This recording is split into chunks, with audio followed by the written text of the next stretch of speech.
Hi అండి, అందరికీ నమస్కారం. గుర్రం పాపిరెడ్డి సినిమా 19th రిలీజ్ అవుతుంది. ఈ మధ్య సినిమా రిలీజ్ అవ్వాలంటే సినిమా హిట్ అవ్వాలంటే ట్రెండ్ అవ్వాలంటే మీమ్స్ రావాలి. ఆ మీమ్స్ రావాలంటే మీమ్ గాడ్ బ్లెస్సింగ్స్ ఉండాలి. ఆ బ్లెస్సింగ్ తీసుకోవడం కోసమే ఈరోజు మీమ్ గాడ్ దగ్గరికి వచ్చాం. సార్ బ్లెస్ చేయండి సార్. చెప్పండి సార్, మీరు చాలా కథలు వింటూ ఉంటారు కదా సార్. పర్టికులర్లీ గుర్రం పాపిరెడ్డి సినిమాని ఓకే చేయడానికి రీజన్ ఏంటి సార్? గుర్రం పాపిరెడ్డి సినిమాలో నాకు చాలా ఎక్స్క్లూజివ్ క్యారెక్టర్. అంటే ఈ క్యారెక్టర్స్ అన్నిటితో ఆడుకునే క్యారెక్టరు కొంచెం దాన్ని ఏమంటారు మెయిన్ క్యారెక్టర్ లాంటిది ఆల్మోస్ట్.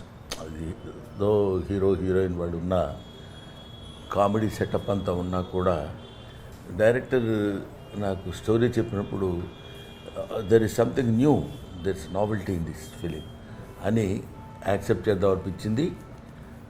ఊరికి అలా చెప్తున్నాను కానీ సినిమా కూడా చేస్తాం కదా. నువ్వు సినిమాలో కదా విలన్వి?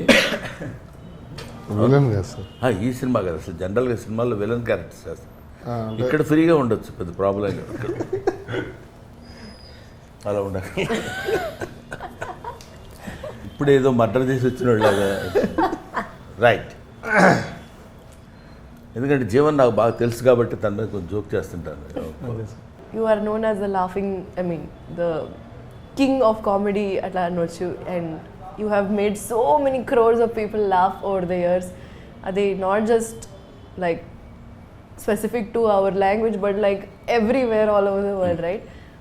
Ante who is that one person who makes you laugh the most? అదే ఉంటుంది పర్టికులర్గా ఇలా చేస్తే మనం కూడా నవ్వచ్చు అనేది. ఇది దెర్ ఇస్ లాఫ్కు ఉన్నటువంటి పెద్ద advantage as well as disadvantage ఏంటంటే, మనం సినిమా చూస్తున్నాం అనుకోండి, సినిమా చూస్తున్నప్పుడు నవ్వొచ్చినప్పుడు ఆపుకొని ఇంటికి వెళ్ళి నవ్వలేం, ఇక్కడే నవ్వాలి, స్పాంటేనియస్గా నవ్వాలి. That shows the standard of comedy, the potentiality of comedy. అక్కడ చూస్తున్నా కానీ భలే నవ్వొచ్చిందిరా అని.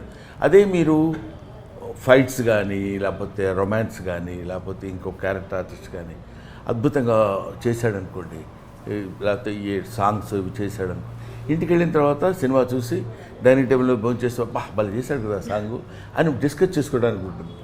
Comedy has no scope for that.